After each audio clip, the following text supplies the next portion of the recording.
Hi, everyone. Welcome to the Ambitious Africans podcast. This is your host, Secho, and I'm very excited to come to you today in this way.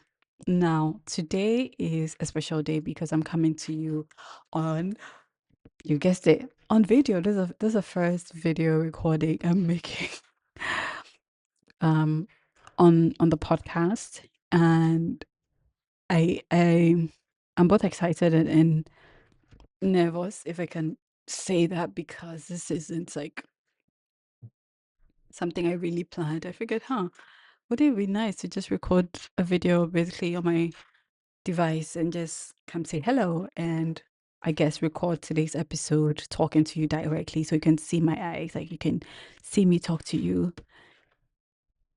directly. I face to face, if I can say it that way. Well, but virtually, obviously.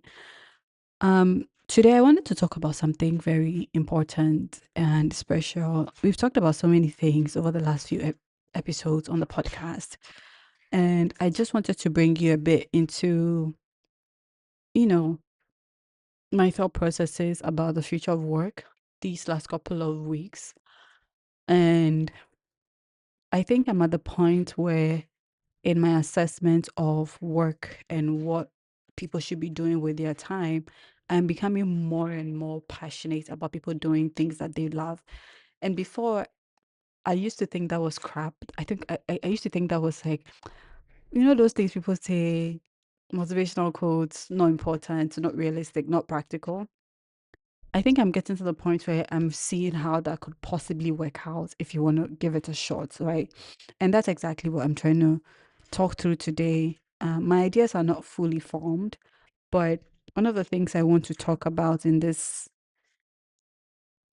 series, right, is assessing work options. And this will be part of this new series I've been doing. The first one was around saying goodbye or retiring old traditions, but now I really want to talk about assessing new work options or the the evolving ways we assess work. Okay. Now I made some notes.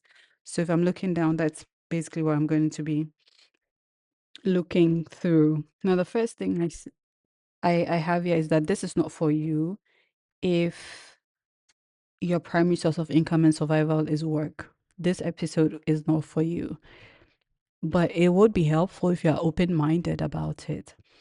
The second disclaimer is I don't have it all figured out. I don't have it all figured out. I don't have everything sorted in my life. There's still things I need to put in place. I need to work on. I need to arrange and fix in my life. So I'm trying not to come. Sorry, I thought someone was coming. I'm trying not to come here with a sense of like privileged mentality. So that's the second disclaimer. And then the third disclaimer is this is also a thought. This entire thing is a thought process, and I'll take you through how I am navigating these things because I didn't come from a rich home. So some of these conversations I have around work and choosing what to do for work takes into consideration so many things, and yet I also want to live out a different kind of life, and so it's balancing the two. So those are the disclaimers. But who is this episode for? This episode is for you if you have made the mindset shift and you want to have a holistic approach to tending the earth. Now, the concept of work that I understand, I have come to understand really is basically on the Bible and basically based on what the Bible says and what God says, right? I I used to struggle with the fact that God gave us work to do. I used to hate it, to be honest, and I'll be honest. I used to hate that God gave us work to do because in my head, the work we were supposed to do was what we called jobs. And I hated the concept of jobs. So I was like, why would God want me to do this kind of thing just so I can buy basic things? I hated that. But now I am decoupling, and that's one of the biggest words I've learned this past few weeks is decoupling the concept of work from the concept of jobs. the concept of work to me currently, as I think about it now, is tending the earth. Is coming to the point where you are doing what you are equipped for naturally, circumstantially, what you're equipped with to take care of the world around you, right? So, or the garden around you, if I can call it that way. So Adam is placed on in this garden, and he's tasked with taking care of it, right? So that is in essence his work. And so for you, your life and everything around you could be your version of the garden, right? It could be issues that are important to you. It could be causes that are constantly on your mind, things that come up to you, problems you're looking to solve. You're passionate about these things. That is your version of tending the earth or taking care of the garden.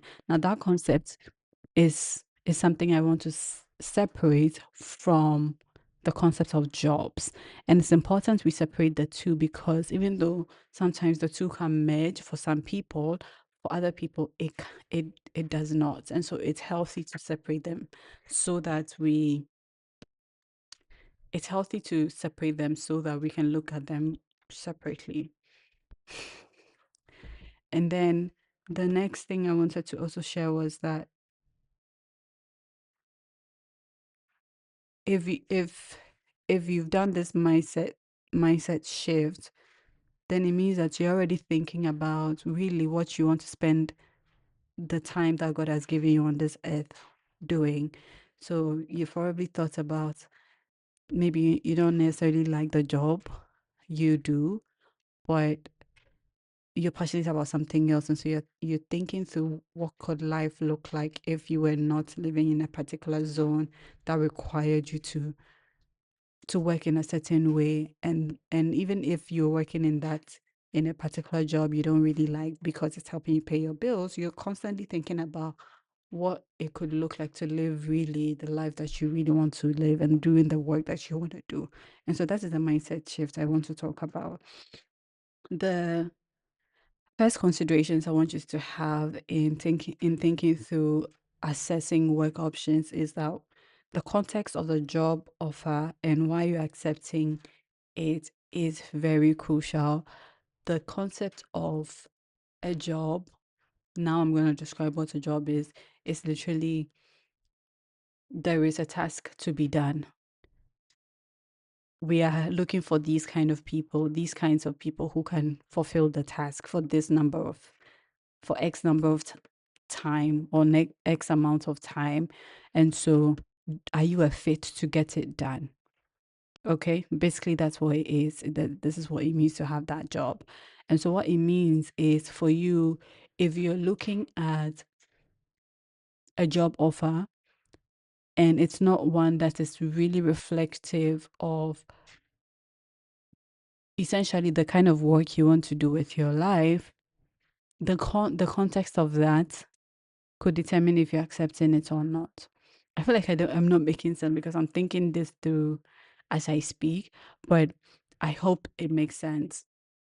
So it really matters how this context of finding the job or accepting the job offer comes into play. And if you're somebody who's been thinking through really your jobs, the work you're doing, and if you really if you really want to continue doing them, you really want to do it in a way that it's in the middle of jobs you can take to pay your bills and work you really want to do. Now, another consideration you also want to assess to with work is work life separation. I'm no longer on the work life integration train. I don't want to integrate work into my life. I want work to be a part of my life, but I want to be able to separate myself from it in a healthy way.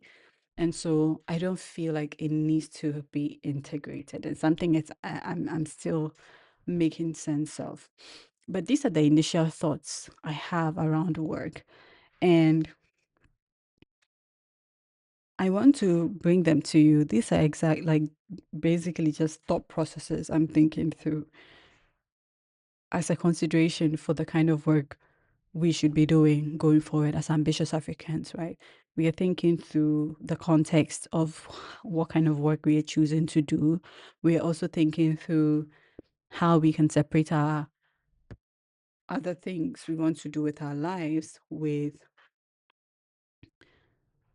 from the work we do, and also the concept we are defining work as, the concept of work that we are using to navigate our life is also another consideration. What do I mean? The concept of work versus the concept of job, like I've described earlier, is one that you need to see separately so that anytime you are making compromises, you know what you're doing and you are so aware that that's what you're doing. And so if you do, this is the life's work God has given you, your life's work, this assignment He has given you, you come to the point where you're like, okay, at this stage, I can't do that work, but here's how I can embed it in the job that I'm taking, or here's how this job I'm taking blends into that, or this, or I'm plainly going to neglect this work or assignment God has given me and focus on this job because this job gives me X, Y, Z, and and not feel guilty that you've made that compromise, or not feel guilty that you have decided not to do what you think God has given you to do. Like being fully aware when you're making those decisions, okay? These are initial thoughts that we can break down in subsequent episodes. But I just wanted to bring it to you. And I feel so strongly that someone out there needs to hear some of this. So even if it might not make sense to me as I'm thinking it through, or it's not all coming together, these different pockets of thought I'm having would be useful to somebody out there. And that is for me, the work I am doing, right? Um, Yeah, so the fourth consideration before we go into how to assess really work options is, do you believe in the work God has given you or the assignment God has given you to do? Like, do you genuinely believe that God has given you this work to do and hey, it has to be done? And if you do, how are you realistically and practically making it happen in your life? And not it's not a wishful thinking. It's like, oh, I know I should be doing these things, but it's actually something you are doing, right? Because if you believe that God has called you to do something, you will see it work out in your life in something, in some way you can never have preempted. I'll give you a classic example. In 20, I think 2016 or 2017-ish, I wrote in a notebook that I was looking for I was looking for a way to articulate my life's mission. And one day I wrote that my life's mission is to believe greatness is possible, to believe that for myself and to believe that on behalf of other people. I wrote that down. And since then, I have always like it's a picture in my mind now. It's like a photograph in my mind now that I always picture that writing in that notebook, and I see how they are resonating with every single thing that I have done since then in my life. And I even before then I can see how it's played out. And so now I have come to accept that really that was God helping me articulate really what He's called me to do, like believing that greatness is possible and doing it not in a way that I felt could bring me any sense of pride or any sense of self elevation or anything, but it's just a plain fact. Everyday living, I believe greatness is possible for all of us. I'm believing that on on your behalf, and I believe that also for myself. And I've seen how that plays out. Like even the kind of work I've the kind of people I'm constantly working with in the kind of sectors I'm working in. It's just so fascinating how that same mission has followed me through, even when I wasn't paying close attention to them. So now here are the three levels of work assessments that you can ask yourself today and make those decisions around. Now I've given you all the different high level thinking that I have been exploring for the concept of work assessment, but I really want to now bring you the the three levels I have categorized work or jobs, and how that transition can look like for whichever stage you're in. The first is survival mode living, right? At this stage, you want to cover the basics before you become picky with jobs or with work. So now you're very heavy at this stage, you're very heavy on meeting responsibilities, on paying your bills, or fending for the people around you, on keeping the lights on, the roof over your head. It's like hustle, hustle, hustle, hustle, hustle, right? And if you don't take care, you can stay in this stage for a long time that you wouldn't even realize. It's something that really eats up your entire being constantly in survival mode. I have been in survival mode before, and and now that I don't, I don't think I am. I always look back at those times and I'm like, huh, there were some decisions I made because I was in survival mode. Like I wasn't thinking clearly. There were cobwebs in my mind because I was in this survival mode. So I couldn't pick them out to really see clearly the decisions I was making, simply because things, I needed basic things. I needed to buy a few things. I needed to pay, like, and you see, because if you're in constant survival mode like that, it eventually eats you up, and it eats you up whole, and it eats up your mindset. It eats up what you believe is possible. And similar to people who are in love, somebody in survival mode is not someone you can easily advise. So, just by the way. So that's the first level of work assessments. If you're in survival mode, the kind of work assessment options you have might not be so great. You're most likely to take whatever comes to you if it has the right price. Now, we may all begin from this stage of picking jobs or picking work, but we have to train ourselves to transition beyond that at some point and to plan towards it. It's not going to happen by heart. We have to plan towards it, right? And this is where the second stage of the work assessment comes, which is if you're in the intentional mode living, or if you're in the intentional living mode, right? The intentional living mode, I don't have the right term for it, but I hope it makes sense. The intentional living mode is where you are in between survival and doing good work. You are, you still have bills to pay, you still have to buy clothes, you still have to feed yourself, you still have these things you have to do, but then you are now intentionally adding the things that God has called you to do into that. So it may look like you have a day job and you volunteer, or you have another business that fulfills you. You feel like God has called you to do those things. So you're doing that. So, but then the mindset that brings you to that awareness is where you realize that and you realize it's usually in the survival mode that can't continue living like this, and you start making the mindset shift. You start looking for books, you start listening to people, or you're just in conversations around moving beyond survival mode. So now you're trying to change it. You're trying to mix it up. You're trying to balance that survival mode with actually doing the work you feel God has called you to. And that is for you, your sense of perhaps obedience, right?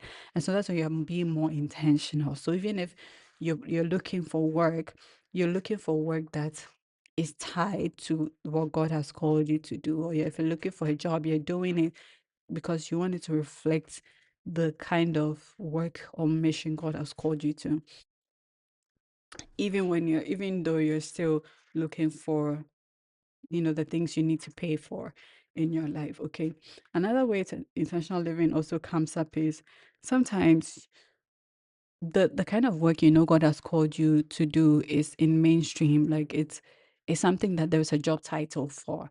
You will do it, but you always negotiate for a higher pay, because even though it is your life's mission, you know that because you still need to you need to pay your bills, you're going to negotiate higher. And that is being intentional, that you have to be realistic that you need to get paid for these things, right? Or there has to be some income coming in. The third level of not survival, work assessment is with what I call the assignment focused living, right? So this is where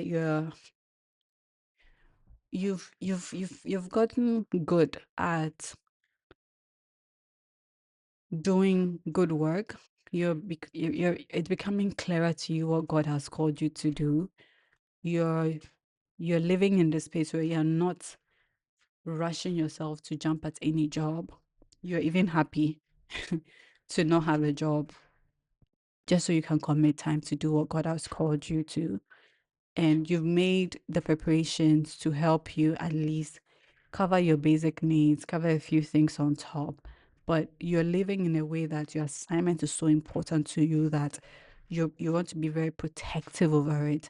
And you even believe so much that that assignment in and of itself can cover your survival mode bills, right? You believe so much in it that if I focus on this thing that God has given me to do, he's gonna feed me. He's gonna pay my bills. I don't need to hustle to get my things paid for, to get basic things paid for. Like that's where it's beyond, oh, I think God can do it. I've seen or heard testimonies too. Oh, I actually know that God is going to take care of me if I just commit to this assignment. And it comes with a level of conviction that many people might not have. But it is possible. And this conversation and this entire episode is to just bring that to your awareness and bring some language to it. Now, you have to take care as you're assessing your these different jobs, right? You need to be careful with how you navigate all these different levels through which you can assess yourself when you're taking jobs or when you're looking for work, okay? Because knowing that you're in survival mode means you have to make some compromises. Knowing that you're in intentional mode means you have to make some compromises. Knowing that you're in an assignment mode means you have to make some compromises. You need to have some boundaries. All of them come with compromises. But the idea is to transition from one into the other so seamlessly that it doesn't feel like you're being forced into doing something you genuinely don't want to do. So here's where being careful comes in, right? The first thing is stop taking advice from people who are 100 times your size or 100 times better than your situation. Because if you're in survival mode and you're taking advice from people who are already in assignment mode, you might not have the level of conviction they have to be able to get there. And so you can easily label whatever they tell you as privileged, or you can easily label what they tell you as impossible, or you can easily feel judged, or you can feel like if you can feel pressured to live in a certain way because this person is talking this way. They've done some work to get there, right? And so you should be very careful where what stage you are in, what kind of jobs you're taking, and the kind of people you're listening to. Because those people might not they might not be in the same survival mode you are in. They may be at a level you are not in, and you need to be aware of it, right? Doesn't mean you should only take advice from other hustlers if you're a hustler. No, I'm just saying that be aware to balance the two. My recommendation is follow somebody who is going through that process of that transition in real time, who's sharing that in real time, so that it's like even if they are like 1 or 2, 3 steps ahead of you, you can see how in real time in the same economy people are navigating their transition to assignment mode. And then you can see how it can realistically look for you without judgment. That you can feel that it's possible. You don't feel small, you don't feel judged, you don't feel pressured to do anything. You can see that, oh, actually, this is how they did it. And I just need to, tweak this and fix that. And I can get there as well, right? In my own version, it doesn't have to look exactly like theirs. And then the other thing you also need to be careful about as you're assessing the kind of work and jobs you're taking these next few seasons of your life is be aware of the unfair advantage God and life has given you. You have an unfair advantage And you need to be aware of those things because those things are the ones that are going to equip you to do amazing things going forward. What do I mean? I mean that, for example, one of the unfair advantages I have is that even though I lived in a slum, I had very strict parents who were also approachable. They were reasonable people. They were very reasonable people. And so they were decent, like very decent human beings. And so I didn't have a mom or a dad who was pressuring me to go out there to, for example, sleep with people to take care of myself. Or I didn't have parents who, even if they didn't have a lot, they were like very reasonable people, very decent people who had good morals, good character, good, like they were just decent people who provided a safe home for me as much as they could. Right. And that is an unfair advantage that other people from the same slum might not have. And so their life might look different from mine. Right.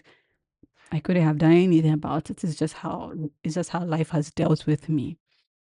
Mind you, it might also be that the same people who did not have that kind of safe space for their growing and their maturing, like I did, like in my home, might have another advantage I don't have. They might have a level of resilience I might not have, or they might have a quicker way of assessing business opportunities that I don't have because they have been in a mode, they've constantly lived in a mode where they needed to, pick up for themselves, self motivate. So now they've done that. It's so easy. It's a flair. There's a flair to it that they have that I might never have.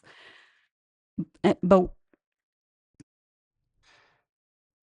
knowing that for myself should give me context to say when I'm advising somebody, I don't have to assume that they came from a home like mine.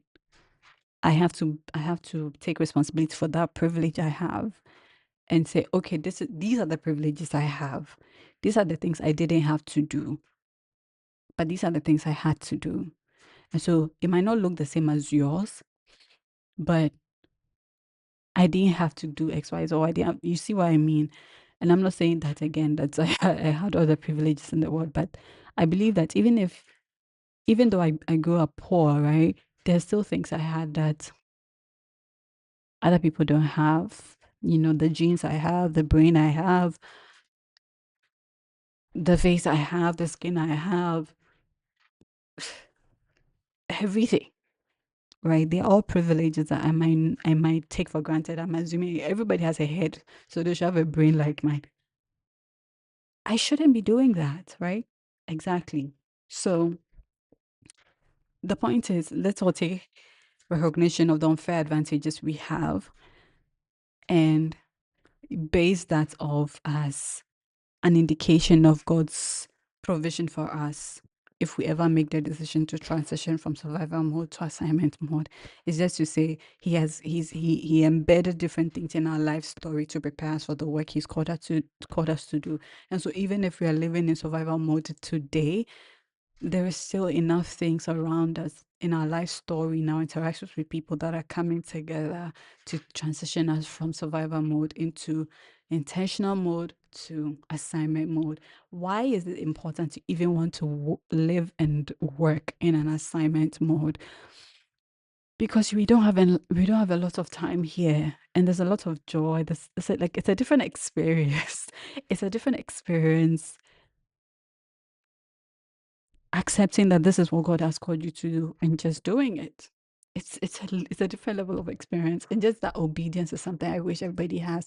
I wouldn't say I'm the most experienced. It's something that I am constantly learning more about, and I'm praying for grace and mercy and wisdom from God on how to understand that deeper. But this is where I currently am. Like I'm in a flow state when it comes to work, and it has come with a lot of decision making. It has come with a lot of hard choices. It has come with, you know, financial discipline, learning to be financially disciplined so that I'm not constantly putting myself in tight corners so much that I have to compromise to pay for basic things. When I began, that financial discipline wasn't there. So I had to learn. I had to learn from people who knew how to do it. And that doesn't mean I'm financially independent right now, but I'm just saying that that's one aspect where if push comes to shove and I don't have any money today, I know that will be fine. I know I'll be fine. Do you know why I know I'll be fine? Because I have certain skills that life forced me to learn. I have a good mouth. Like I used to sell something. I'm like the skills I had to learn that I'm like, God has really prepared me to be like he has really prepared and baked me to be able to comfortably know that I'll be fine. I'll be fine. God is going to take care of me and he's going to take care of me. And so I really want to live my life fulfilling the assignment for which he called me, right? We spent some time here. I hope it's been nice watching me speak. I'll see if I can continue recording these videos. But thank you so much for joining and don't forget to like, subscribe, comment, everything. Oh, it would be nice for you to tell me where you're listening or watching me from. Until the next time.